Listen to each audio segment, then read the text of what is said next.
Pemirsa, 3 pasangan calon di pemilihan Gubernur Jakarta 2024 sudah menunjuk masing-masing ketua tim pemenangannya.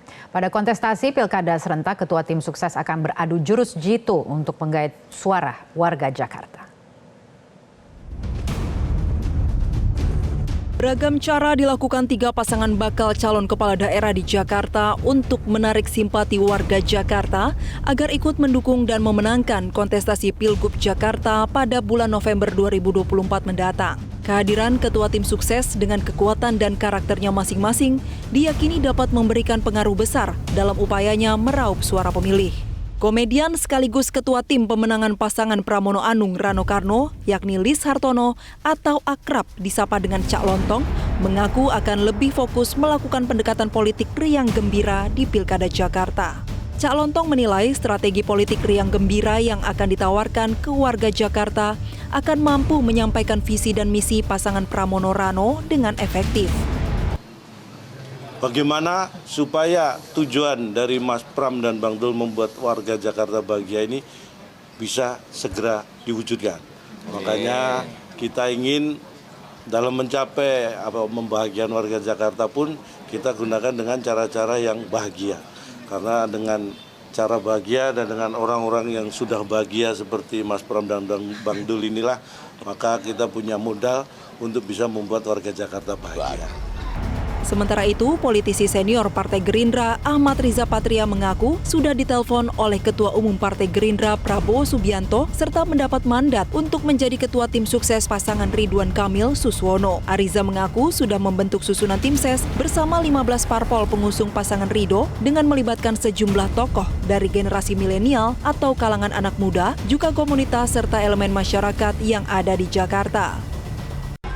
Telah membentuk struktur dan tim sukses pemenangan pasangan Ridho dari 15 partai yang berkoalisi dan juga melibatkan tokoh-tokoh dan generasi muda, generasi milenial.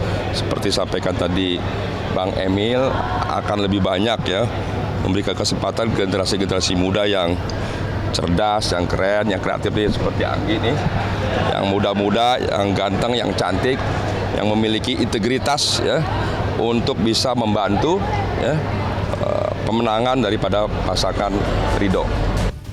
Pasangan Dharma Pongrekun Kunwardana juga tak mau ketinggalan. Pasangan Cakada Jakarta dari jalur perseorangan atau independen ini disebut telah menunjuk mantan Menteri Kesehatan di era Presiden Susilo Bambang Yudhoyono, yakni Siti Fadila Supari, sebagai ketua tim pemenangan pasangan Dharma Kun. Seperti diketahui, Siti Fadila juga tampak mendampingi pasangan Dharma Kun saat keduanya mendaftarkan diri sebagai Bacagub dan Bacawagub Jakarta ke gedung KPU Jakarta pada Kamis 29 Agustus lalu. Saat pendaftaran, Dharma memperkenalkan Siti Fadila sebagai salah satu tim suksesnya. Dari strategi yang dibangun para tim sukses dari masing-masing pasangan calon kepala daerah di Jakarta, diharapkan warga Jakarta bisa menjadi warga yang cerdas, kritis, dan menentukan pemimpin yang bisa berdialog secara terbuka. Dari Jakarta, Tim Liputan Metro TV. Pemirsa, memilih ketua tim pemenangan dengan tepat dinilai bisa menaikkan elektabilitas pasangan calon. Di Pilkada Jakarta ada paslon yang justru memilih selebriti dan bukan tokoh politik sebagai ketua tim sesnya. Seberapa besar dampak elektabilitas dari seorang ketua tim ses bagi paslon? Kita akan langsung membahasnya bersama dengan analis politik Ahmad Khoirul Umam yang bergabung dari luar studio. Selamat sore Mas Umam. Selamat sore, apa kabar Mbak Kania? Kabar baik, terima kasih telah bergabung bersama kami di Metro hari ini. Baik, saya ingin langsung menanyakan terlebih dahulu soal sosok-sosok yang dipilih untuk menjadi ketua tim pemenangan dari paslon yang akan berkontestasi di Pilkada Jakarta. Ada komentar tertentu, kita mulai dari misalnya sosok Cak Lontong terlebih dahulu. Dan kemudian ada juga misalnya Ahmad Riza Patria dan kemudian juga ada Siti Fadila Supari. 3 sosok ini bagaimana Anda menilainya? Ya, secara umum nama-nama yang kemarin diajukan saya pikir cukup menarik dan memiliki titik kekuatan yang beragam. Kalau misal kita mulai dari nama Cak Lontong menjadi ketua tim sukses dari Pramono Anung dan juga Rano Karno, tentu ada sisi lain yang ingin ditampilkan. Di mana kalau misal kemudian dalam konteks ini mereka mencoba untuk menghadirkan sisi yang sangat berbeda, bukan politisi, bukan dari kalangan kekuasaan, betul-betul dari kalangan profesional, dan profesionalnya pun juga bagian dari konteks seni budaya. Barangkali yang ingin dihadirkan oleh Pramono Anung dan juga Rano Karno mencoba untuk menghadirkan sisi kebudayaan yang kemudian bisa menyentuh masyarakat Jakarta, terutama dari masyarakat Betawi.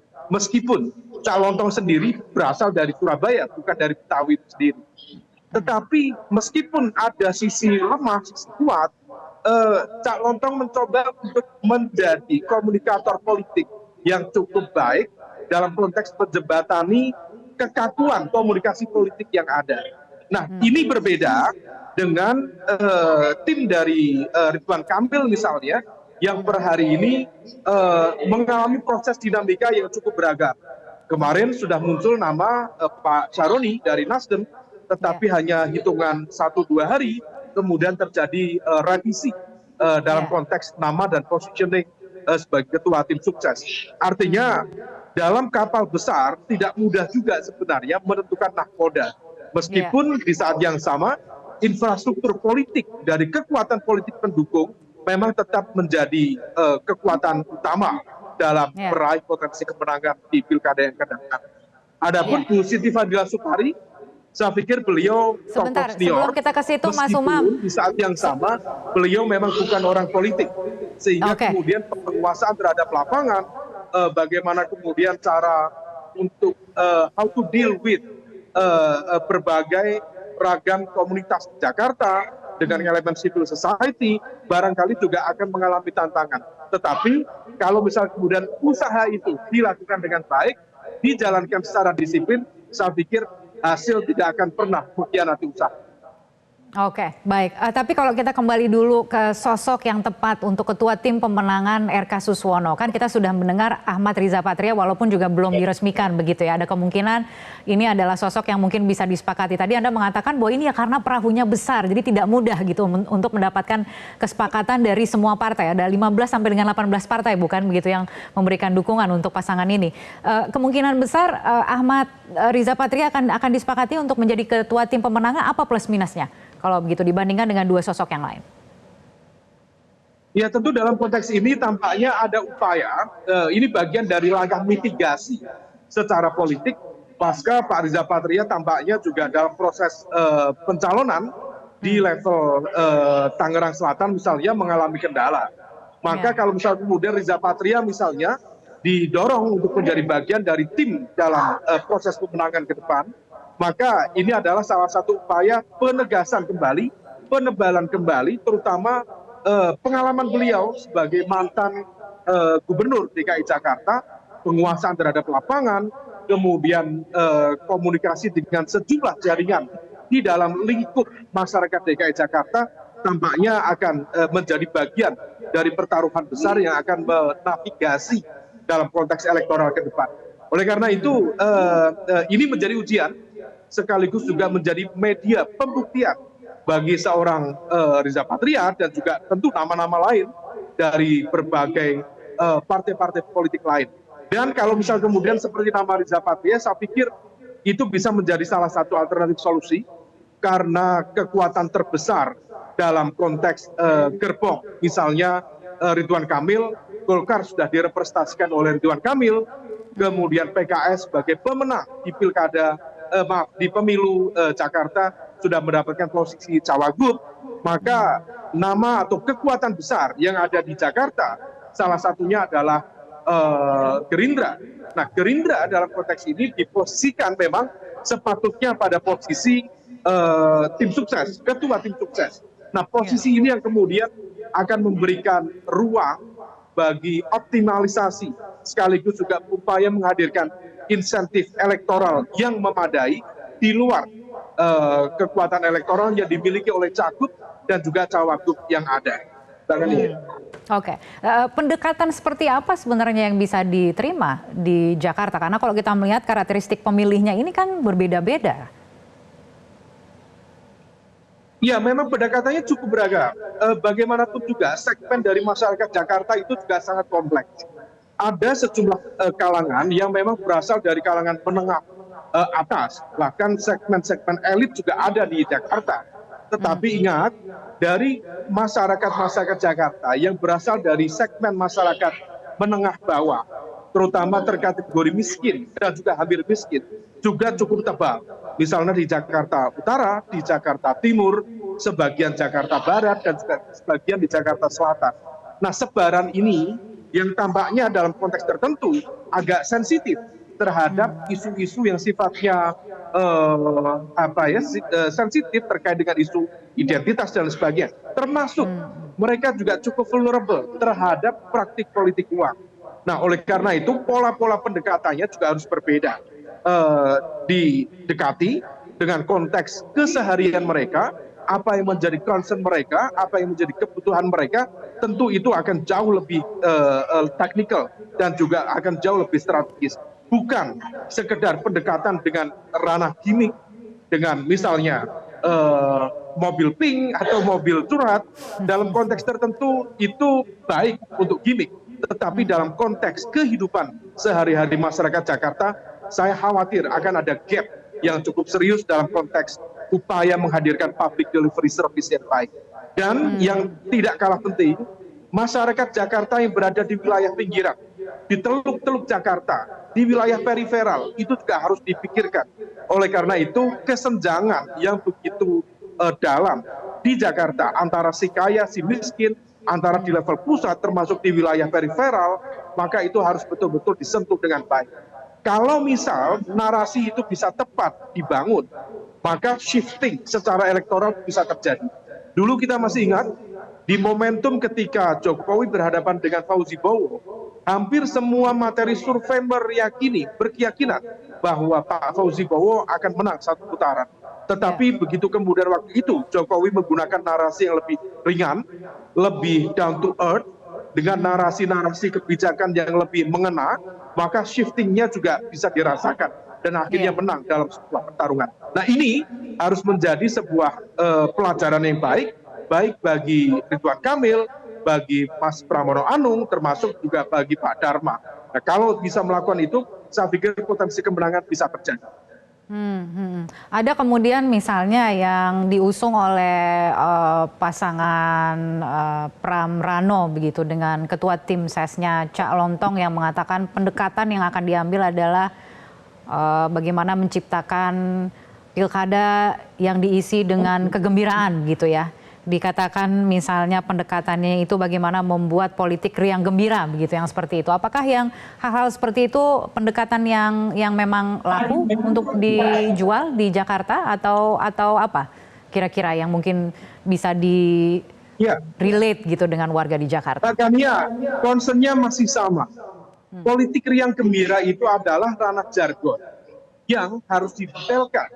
Kalau hanya kemudian disampaikan politik riang gembira dengan kemudian mengusung misalnya nama besar Cak Lontong sebagai komedian, tetapi dalam konteks riang gembira dalam kehidupan sehari-hari masyarakat Jakarta tidak clear, maka hal itu juga berpotensi meaningless. Nah, oleh karena itu, jargon-jargon besar tadi harus diturunkan, harus di-breakdown. Politik riang gembira itu harus ditransformasikan ke dalam kebijakan publik yang lebih real, yang terkait dengan kemudian kehidupan sosial ekonomi mereka. Ada banyaknya masyarakat terutama dari segmen kelas menengah atau dari segmen anak muda yang tidak terserap dunia kerja, kemudian wilayah-wilayah yang kumuh, kemudian terjadinya adanya gap antara kaya dan miskin dalam konteks housing dan sebagainya. Itu kalau misal kemudian public delivery service-nya bisa diarahkan dengan baik, dengan tata kelola pemerintahan yang baik, itulah politik riang gembira. Bukan sekedar kampanye tertawa terbahak-bahak dengan materi-materi komedi yang smart. Itu bukan politik riang gembira. Politik adalah manifestasi dari sebuah narasi kebijakan. Dan kebijakan yang diturunkan dalam konteks public delivery service yang real, yang impactful, itulah sebuah politik yang sebenarnya. Sehingga kalau misal jargon riang gembira tidak bisa breakdown secara konkret, hati-hati. Rakyat juga akan mengalami politically disengage dengan narasi yang diusung ke depan. Oke, lalu bagaimana dengan segmen anak muda?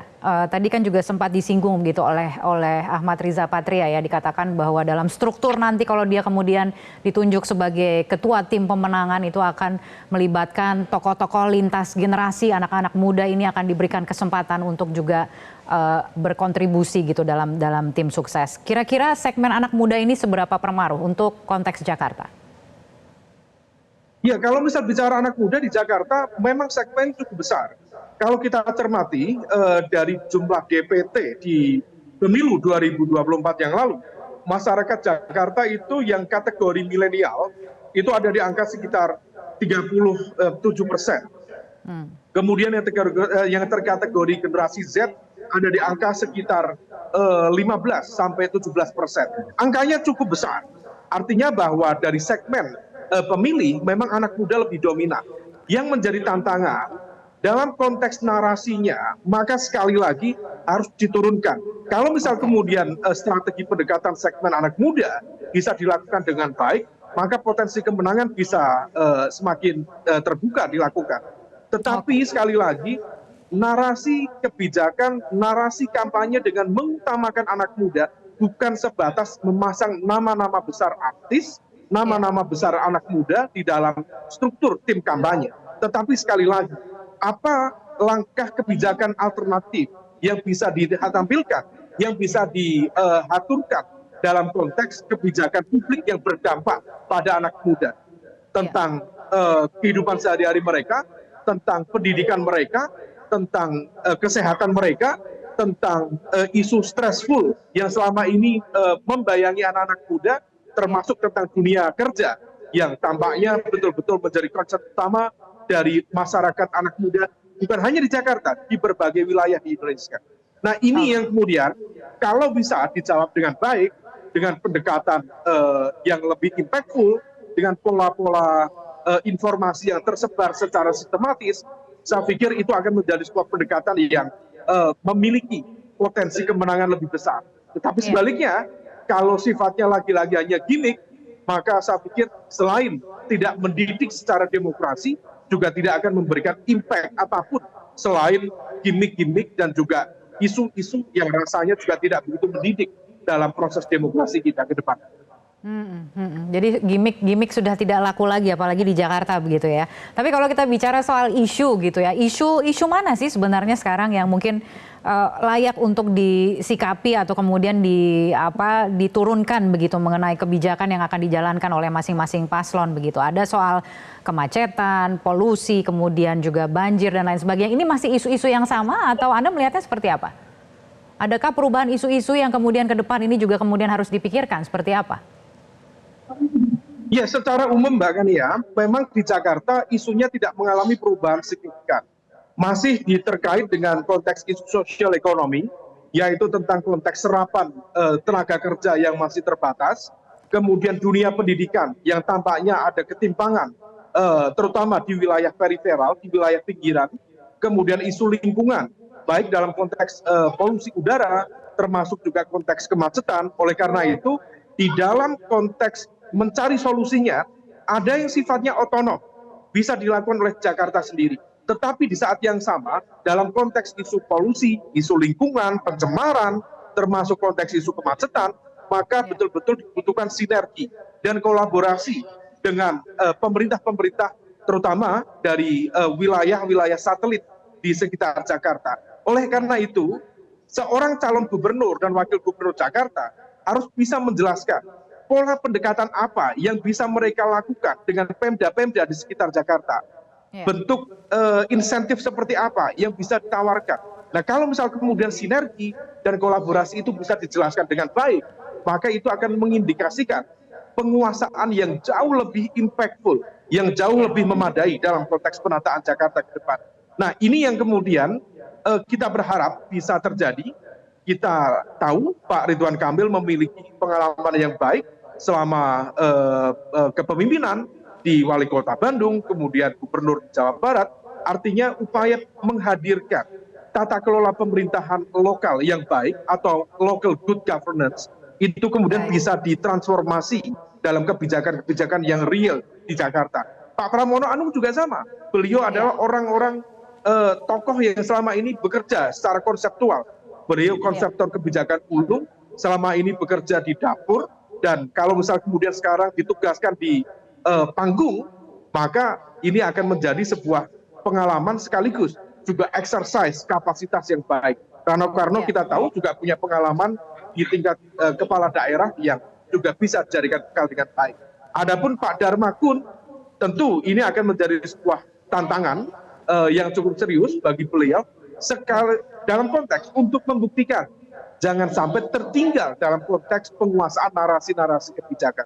Nah, isu-isu ini yang harus dikelola dengan baik, isu lingkungan di wilayah Teluk Jakarta, polusi-polusi bukan hanya udara, termasuk air, dan kemudian isu reklamasi. Jangan sampai kemudian sekali lagi rakyat Jakarta kemudian menjadi tuan rumah di negeri yang tidak mereka kuasai sendiri. Nah, ini yang kemudian dibutuhkan afirmasi dan juga kebijakan yang jauh lebih memihak kepada masyarakat kecil, kepada mereka yang terpinggirkan selama ini. Bagani. Baiklah, terima kasih Mas Umam. Yang pasti persaingannya tidak akan semudah yang dibayangkan sebelumnya begitu kali. Mungkin seperti itu ya Mas Umam. Kita lihat saja perkembangannya nanti. Terima kasih sekali lagi telah bergabung bersama kami di Metro hari ini. Jelajahi cara baru mendapatkan informasi. Download Metro TV Extend sekarang.